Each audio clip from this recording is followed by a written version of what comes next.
Ayan, so ito naman is tips po before entering law school. Pinakauna kong pwedeng ma-advise is the resolve.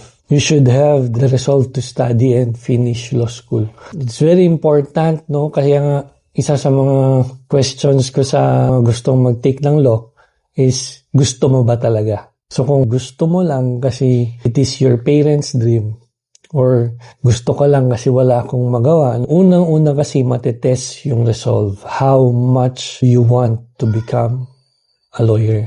Gaano mo ba kagusto maging abogado? First day pa lang ng law school, matetest na yan. No? Kasi you can just quit. You know what, my advice sa mga friends ko na nagtanong sa akin na nag-take ng law, try it for 1 week. No, you enroll, hindi mo naman ibibigay yung buong payment ng tuition fee, just the enrollment fee or the required down payment.